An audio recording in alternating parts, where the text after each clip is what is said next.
Hi friends, welcome to Lawmit. I am Muskan Manthian, your legal guide. So friends, आज के इस video में हम Islamic view of the state के बारे में डिस्कस करेंगे। बाकी सभी वीडियोस के लिंक्स डिस्क्रिप्शन में दिए हुए हैं, आप चाहें तो उन्हें देख सकते हैं। आई रिक्वेस्ट यू ऑल कि आप लोग नोट्स बनाते रहिए बिकॉज वो आपकी रिविजन में हेल्प करेंगे। Let's start. So brief history of Islam. ठीक है, इस्लाम के आने से पहले दुनिया में कास्ट, कलर, बर्थ, ये सारे डिस्टिंक्शंस प्रिवेल करते थे। ठीक है, ये सारे बैरियर्स थे। एक तरह से कास्ट का बैरियर हो गया, कलर का बैरियर हो गया कि तुम गोरे हो, तुम काले हो, बर्थ का बैरियर हो गया कि तुम इस वंश में जन्मे हो, तुम उस वंश में जन्मे हो। ठीक है, इस तरह के बैरियर्स प्रिवेल करते थे पूरे वर्ल्ड में इस्लाम के आने से पहले। बट जब इस्लाम आया तब जितने भी डिस्टिंक्शंस थे इंसानों के बीच, ठीक है, एक इंसान और दूसरे इंसान के बीच में जितने जितने भी डिस्टिंक्शंस प्रिवेल कर रहे थे उन सबको इस्लाम ने इनवैलिड ठहरा दिया। सो जब इस्लाम आया, there was moral conduct followed in society and Islam के अकॉर्डिंग नोबिलिटी क्या थी? इस्लाम के अकॉर्डिंग नोबिलिटी थी डिवोशन टू गॉड या पाइटी। सो पाइटी को इस्लाम में इल्तिका कहते हैं, ILTIQA, इल्तिका। सो इस्लाम के according nobility devotion to God है। ठीक है, devotion to God means piety, PIETY। So Islam एक क्लासलेस सोसाइटी इस्टेब्लिश करना चाहता था। ठीक है, अब यहाँ पे आप डिफरेंस समझो। जो मार्क्सिस्ट थे वो भी क्लासलेस सोसाइटी चाहते थे, बट वो कैसी क्लासलेस सोसाइटी चाहते थे? कैपिटलिस्ट को मार के या उन्हें भगा कर। बट इस्लाम कैसी क्लासलेस सोसाइटी चाहता है? वो हर इंसान के बीच का डिस्टिंक्शन हटा के एक क्लासलेस सोसाइटी इस्टेब्लिश करना चाहता है। ये बहुत ही पॉजिटिव सेंस में है, एक पॉजिटिव वाइब आ रही है यहाँ से। इस्लाम से जब हम पढ़ते हैं कि एक क्लासलेस सोसाइटी इस्टेब्लिश करना चाहता था, तब ये बहुत ही पॉजिटिव वाइब देता है हमें। ठीक है, सकारात्मक सोच यहाँ पे नजर आ रही है। बट मार्क्सिस्ट क्या चाहते थे? वो चाहते थे कि कैपिटलिस्ट को भगाओ और प्रोलिटेरियट्स अपनी गवर्नमेंट बनाए। ठीक है, तब एक क्लासलेस सोसाइटी आएगी। But this was wrong, this was negative sense. But this was in negative sense, एक नकारात्मक सोच की यहाँ पे वाइब आ रही है हमें। ठीक है, नेगेटिव वाइब्स आ रही हैं। तो ये डिफरेंस आई होप आपको समझ में आ रहा है। सो इस्लाम मानता है कि सभी लोग इक्वल हैं। ठीक है, all man are equal, they are equal in the eyes of God as well. भगवान की नज़र में भी हम सब इक्वल ही हैं। सो इस्लाम हर तरह के भेदभाव, डिस्टिंक्शंस के या डिस्क्रिमिनेशंस के अगेंस्ट है। किस तरह के discriminations? Discriminations and distinctions created by birth, यानी जन्म से रिलेटेड कोई डिस्टिंक्शन हो, कोई भेदभाव हो। स्टेटस से रिलेटेड कि वो अमीर है, ये गरीब है। ठीक है, एजुकेशन से रिलेटेड कि वो पढ़ा लिखा है और ये अनपढ़ है। ठीक है, वेल्थ से रिलेटेड, रेस से रिलेटेड, नेशनैलिटी से रिलेटेड, धर्म से रिलेटेड, इन सभी तरीके के भेदभावों से इस्लाम अगेंस्ट है। इन सभी डिस्टिंक्शंस और डिस्क्रिमिनेशंस के इस्लाम अगेंस्ट है। अच्छा, पहले के समय में स्लेवरी बहुत प्रिवेल करती थी। ठीक है, स्लेव्स बना के, जो गुलाम बना के रखे जाते थे। इवन इस्लाम ने क्या किया, जो स्लेव्स होते हैं, जो गुलाम होते हैं, उनके अधिकारों की भी बात की। It recognized the rights of slaves as well. Rights सिर्फ बातों बातों में रिकॉग्नाइज नहीं किए, ये भी कहा कि उन्हें लॉ के द्वारा इम्प्लीमेंट कराना चाहिए। राइट, जो स्लेव्स के राइट हैं उन्हें लॉ के द्वारा इम्प्लीमेंट कराना चाहिए। बट यस, थोड़ा सा हम इसे डिनाई नहीं कर सकते हैं कि इस्लाम में थोड़ा सा डिस्क्रिमिनेशन प्रिवेल करता था। किस मामले में? Specially in the context of property and divorce. ठीक है, सो जैसा कि मैंने आपको बताया, मिडिल एजेस में जो स्लेवरी प्रिविलेंट थी, ठीक है, गुलाम बनाकर रखने वाली जो प्रथा प्रिविलेंट थी, इसे इस्लाम ने पूरी तरीके से बदल दिया, ठीक है, इस्लामिक शरीयत ने। व्हाट इज शरीयत? शरीयत is Islamic law, Islamic law को हम शरीयत कहते हैं। सो इस्लामिक स्टेट का जो सॉलिड बेस था, ठीक है, वो प्रिंसिपल ऑफ डेमोक्रेसी पर बेस्ड था, ठीक है, बेसिकली इस्लामिक स्टेट डेमोक्रेसी पर चलता था। So, guys, the history of political structure and state under Islam may be traced from Battle of Badr in the year 624 AD. 624 AD. So, Islamic political structure का evolution and working class का establishment Medina में किसके द्वारा हुआ? Profit Mohammad के द्वारा, ठीक है। और ये दो इस्लामिक कॉन्सेप्ट्स पर बेस्ड था। किन दो इस्लामिक कॉन्सेप्ट्स पर बेस्ड था? पहला यूनिटी ऑफ गॉड, यानी सभी भगवान एक हैं, as well as unity of human origin. So according to Islam there is only one God, यानी मोनोथीज्म बिलीफ। स्पेलिंग क्या है मोनोथीज्म की? MONOTHEISM,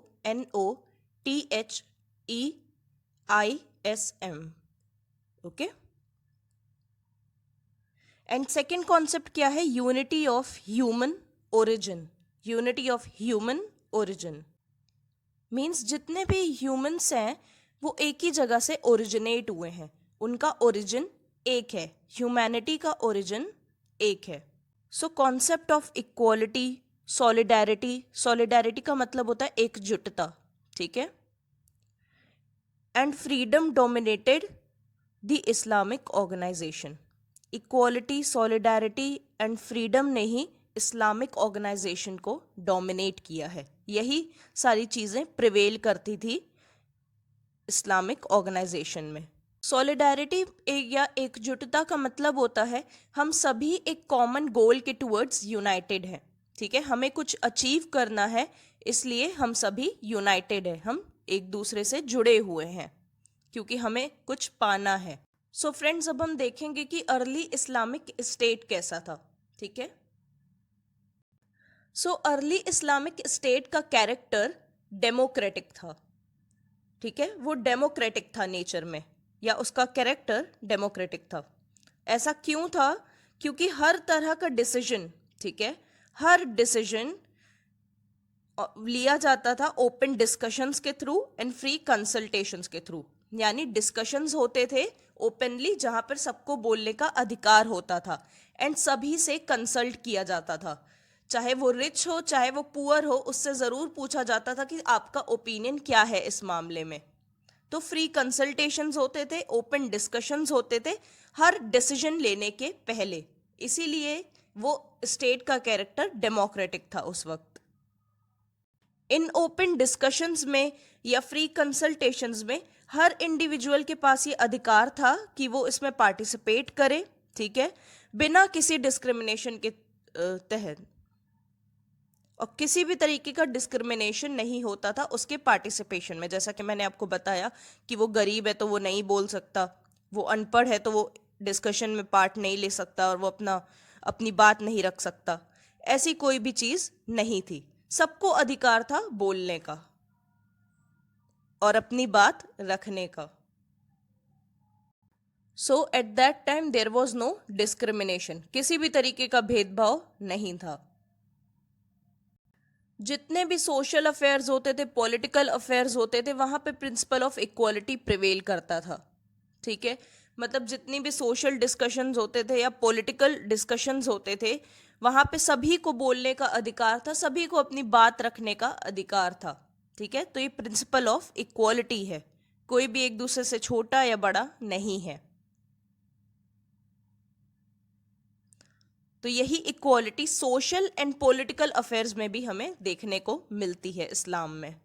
सो इस्लामिक स्टेट का नेचर क्या था एंड उसके कैरेक्टरिस्टिक्स क्या क्या थे, अब वो डिस्कस करते हैं। सो अगर रूलर अपने लॉर्ड के टुवर्ड्स ओबीडियंट है, ठीक है, उनकी बात मानता है, तभी वो ओबीडियंस डिजर्व करता है, किसके थ्रू? अपने सब्जेक्ट्स के थ्रू। मतलब अगर रूलर अपने लॉर्ड की टीचिंग्स को मानता है, उनकी बातों को फॉलो करता है, तभी वो ओबीडियंस डिजर्व करता है अपने सब्जेक्ट्स की, ठीक है। जो उसकी जनता है, जिसके ऊपर वो रूल कर रहा है, वो उसकी बात तभी मानेंगे जब वो अपने लॉर्ड की बात मानेगा, ठीक है। जब वो अपने गुरु की इज्जत करेगा, तभी जो लोग हैं उसकी इज्जत करेंगे, उसकी बात मानेंगे। So if the ruler himself pays obedience to the Lord, then only the ruler deserves obedience by others, ठीक है। दूसरे तभी उसको ओबीडियंस देंगे, तभी उसकी बात मानेंगे जब वो अपने लॉर्ड की बात मानेगा, उसके टुवर्ड्स ओबीडियंट रहेगा। सो जो पॉलिटिकल हेड है, सेकेंड पॉइंट, जो पॉलिटिकल हेड है उसकी बात तभी मानी जाएगी, उसे तभी ओबे किया जाएगा, सिर्फ एक कंडीशन पर, जब उसका रूल जस्ट एंड बेनिफिशियल होगा।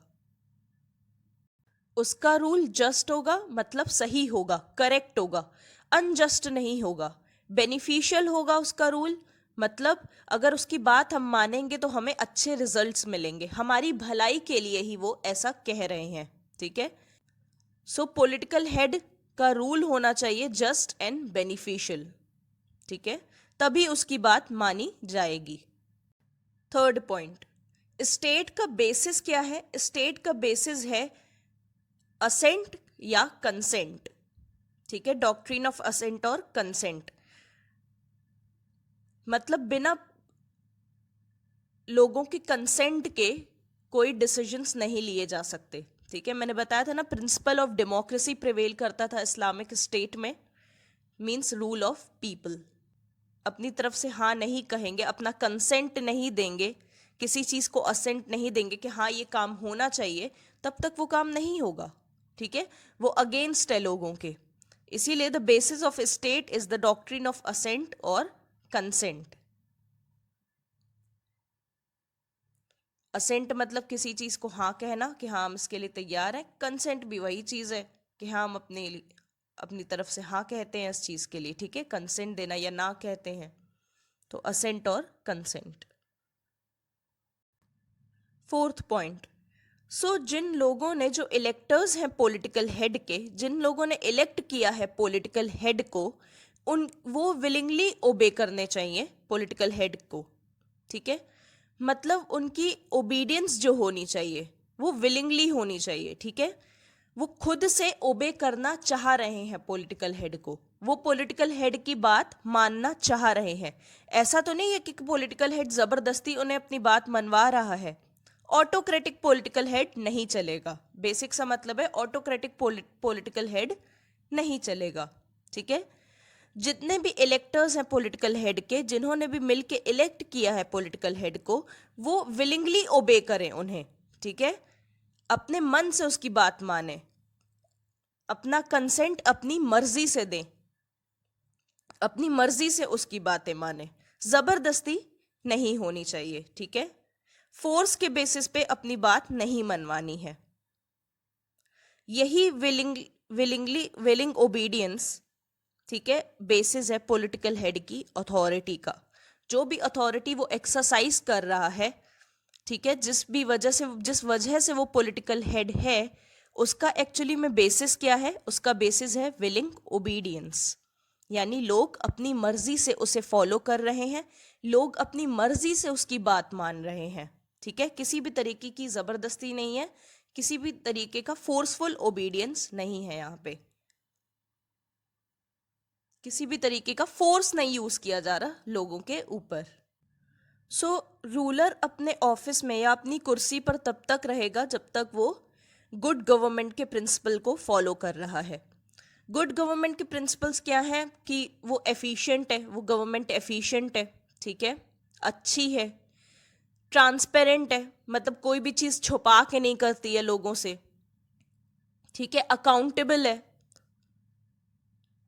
वो जो भी कर रही है उसके लिए वो अकाउंटेबल है या रिस्पॉन्सिबल है कि मैं ये कि वो रूलर ऐसा क्यों कर रहा है, उसकी जवाबदेही होगी।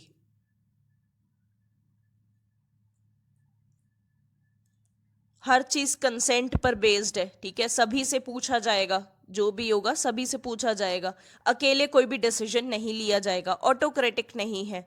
ये सारे कैरेक्टरिस्टिक्स हैं गुड गवर्नमेंट के। तो जब तक रूलर इनको फॉलो कर रहा है, गुड गवर्नमेंट को फॉलो कर रहा है, तब तक वो एक रूलर रहेगा। लेकिन अगर वो अपने सब्जेक्ट्स के अगेंस्ट है, ठीक है, वो अपने सब्जेक्ट्स के बिल्कुल भी अगेंस्ट है एंड वो सब्जेक्ट्स की रिस्पेक्ट नहीं कर रहा और सब्जेक्ट्स अब उसका रूल एक्सेप्ट नहीं करना चाह रहे हैं, वो चाह रहे हैं कि ये रूलर बदल जाए, तो वो रूलर को बदल सकते हैं, वो उसको हटा सकते हैं उसकी कुर्सी से, ठीक है। The ruler remains in the office by virtue of good government and can be removed if his rule is not acceptable to his subjects। अगर उसके सब्जेक्ट्स, जो उसकी प्रजा है, नहीं चाह रही कि अब ये रूलर रहे, तो वो नहीं रहेगा, उसे हटा दिया जाएगा। क्यों? क्योंकि प्रिंसिपल ऑफ डेमोक्रेसी फॉलो हो रहा है, which means rule of people. लोग ही चुनाव करते हैं अपने रूलर का, लोगों के पास ही अधिकार है उसे हटा देने का। सो यही नेचर था इस्लामिक स्टेट का। सो डेमोक्रेटिक एलिमेंट के सिवा कुछ और भी फीचर्स थे इस्लामिक स्टेट के। सो अब हम प्रॉफिट मोहम्मद के बारे में पढ़ेंगे। PBUH का मतलब होता है पीस बी अपॉन हिम, ठीक है। ये रिस्पेक्ट शो करने के लिए इनिशियली लगाया जाता है। सो हिजरत के समय HIJRAT, हिजरत। हिजरत का मतलब होता है migration from Mecca to Medina. So जब हिजरत हुआ तब प्रॉफिट ने पॉलिटिकल लीडर का रोल प्ले किया। क्यों? क्योंकि उन्हें अपने फॉलोअर्स की रक्षा करनी थी और उनकी लाइफ और प्रॉपर्टी बचानी थी, ठीक है, to save the life and property of his followers and to protect them. He played a role of a political leader. So हिजरत के वक्त प्रॉफिट का रोल पॉलिटिकल लीडर का था, ठीक है, जब उनका माइग्रेशन हुआ मक्का से मदीना में। अच्छा, prophet acted in dual capacity, ठीक है, उन्होंने दो रोल प्ले किए। So I hope you all know that prophet was the founder of Islam. तो क्या अब हम ये कह सकते हैं कि स्टेट का जो नेचर था वो थियोक्रेटिक था, ठीक है। थियोक्रेटिक का मतलब आई होप आपको अब याद हो गया होगा, state has a religion. So state का रिलीजन था दैट इज इस्लाम। सो इस्लाम में रिलीजन और पॉलिटिक्स इंटर रिलेटेड हैं या इंटर लिंक्ड हैं, वो सेपरेट नहीं है, अलग अलग नहीं है एक दूसरे से। Religion and politics are intermingled in Islam. They are not separate from each other. Religion and politics are closely interrelated in Islam. According to Islam, there was no independent existence of a state. So बाकी सारे views में हमने देखा है state को किस किस तरह से देखा गया है, ठीक है, किस तरह से डिफाइन किया गया है। बट यहाँ पे इस्लाम में क्या हमें देखने को मिलता है कि स्टेट की कोई अपनी इंडिपेंडेंट एग्जिस्टेंस थी ही नहीं, है ना, वो डिपेंड था एक तरह से। Three fold concept Islamic theory का बेसिस है। वो थ्री फोल्ड कॉन्सेप्ट क्या है? One sovereign, one scripture and one nation. So sovereign कौन होगा? वो होगा इमाम। इस्लाम में लीडर को इमाम कहते हैं, ठीक है,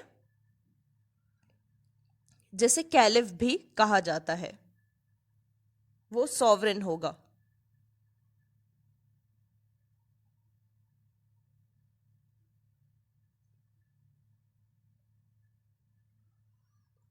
और बहुत ही सिंपल वर्ड्स में कहूं तो पॉलिटिकल सक्सेसर जो प्रॉफिट का होगा उसे हम कैलिफ कहेंगे, ठीक है। पॉलिटिकल सक्सेसर यानी अब प्रॉफिट के बाद कौन आएगा, है ना, उनकी टीचिंग्स को कौन आगे बढ़ाएगा। तो पॉलिटिकल सक्सेसर जो होगा प्रॉफिट का उसे इमाम कहेंगे। आई होप आप लोगों ने इमाम अली का नाम सुना है, ठीक है, इमाम अली। इसी तरीके से काफ़ी सारे इमाम्स हुए हैं, काफ़ी सारे कैलिफ आए हैं जो कि पॉलिटिकल सक्सेसर थे प्रॉफिट के। सो वन सॉवरेन हो गया, वन स्क्रिप्चर क्या होगा, होली कुरान, ठीक है, कुरान वो स्क्रिप्चर होगा। And third, one nation. यहाँ ध्यान देने वाली बात यह है कि यहाँ नेशन का मतलब मिल्लत है, ठीक है, मिल्लत का मतलब मुस्लिम ब्रदरहुड, ठीक है। तो प्लीज अब नेशन का मतलब यहाँ स्टेट मत समझिएगा, यहाँ पे नेशन को इंडिकेट किया गया है, नेशन इंडिकेट्स मिल्लत, ठीक है, मुस्लिम ब्रदरहुड। सो इस्लामिक स्टेट की most important and dominant characteristic क्या है, इंडिविजिबिलिटी, ठीक है। Islamic state is indivisible, means तुम इसे तोड़ नहीं सकते, इसे डिवाइड नहीं कर सकते। और ये इनडिविजिबिलिटी किस में मौजूद है, जो भी अभी 3 कॉन्सेप्ट्स हमने डिस्कस किए, one sovereign, one scripture and one nation. देखो यहाँ पे वन लग रहा है, समझ रहे हो, यानी यूनिटी है, इसे तोड़ा नहीं जा सकता। 2 सॉवरेन नहीं हो सकते, 2 स्क्रिप्चर नहीं हो सकते, 2 नेशन नहीं हो सकते, अलग अलग कुछ नहीं है, एक है, ठीक है, इनडिविजिबल है। एंड ये तो हम डिस्कस कर ही चुके हैं कि स्टेट का कैरेक्टर थियोक्रेटिक था।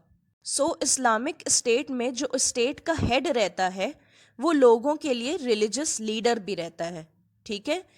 He is not only the head of the state but also a religious leader for his subjects. अपनी प्रजा के लिए रिलीजियस लीडर का भी काम करता है पॉलिटिकल हेड स्टेट का। ऑब्वियसली तभी स्टेट का नेचर थियोक्रेटिक है ना, क्यों, क्योंकि स्टेट और रिलीजन मिले हुए हैं।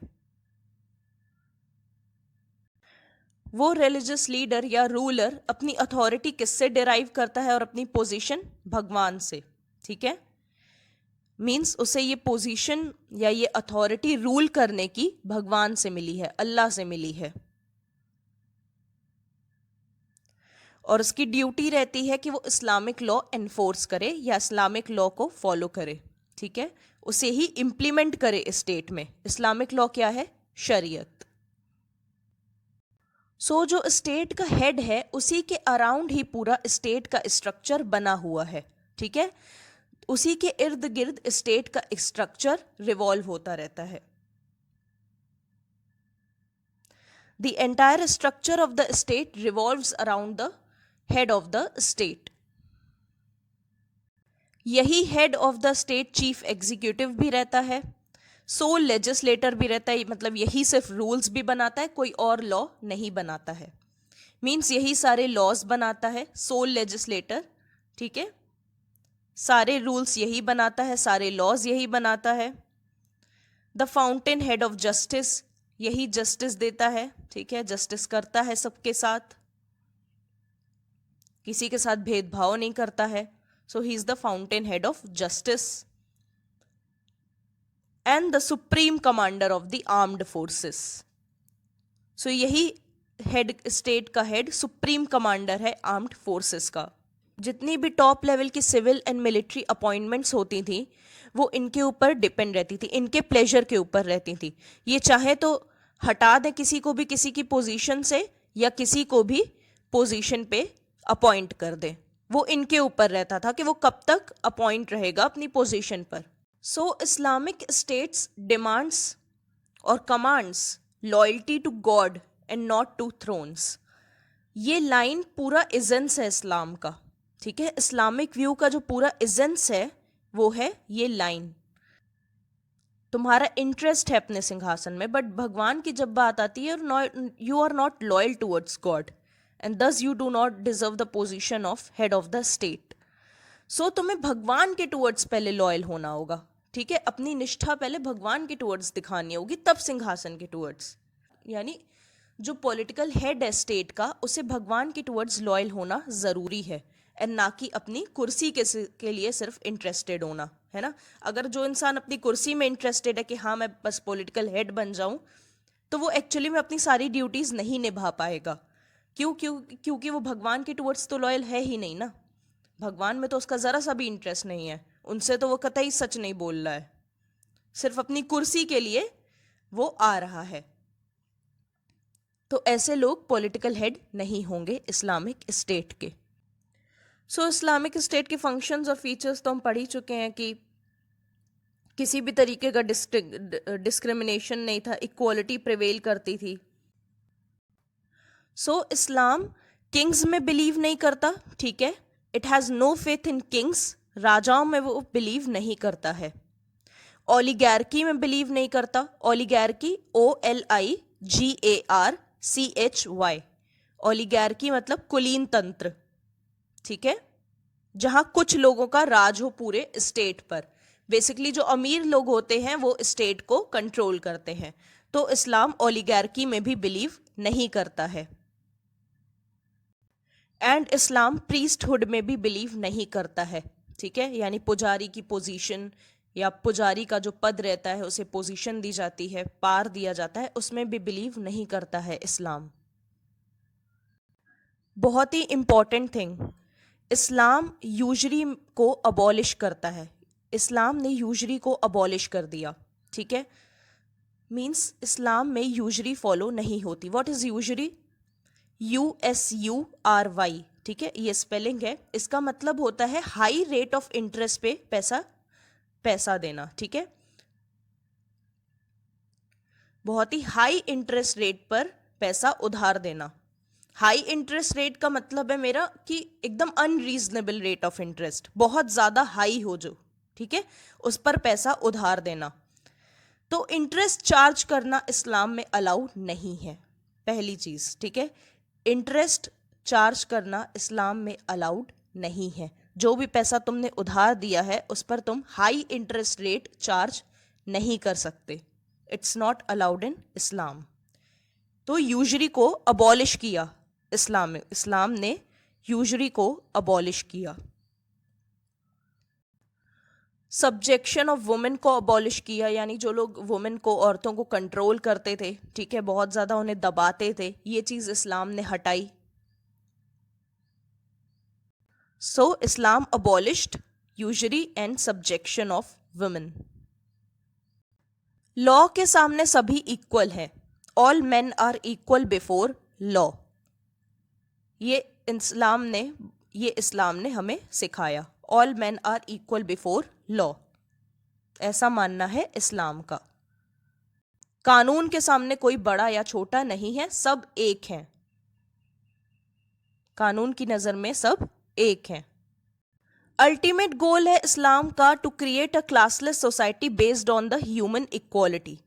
मैंने कहा था ना, ये पॉजिटिव कॉन्सेप्ट है क्लासलेस सोसाइटी का, ह्यूमन इक्वालिटी पर बेस्ड, यानी सभी लोग इक्वल है, तो कोई क्लास रहेगी नहीं, इसीलिए क्लासलेस सोसाइटी क्रिएट हो जाएगी।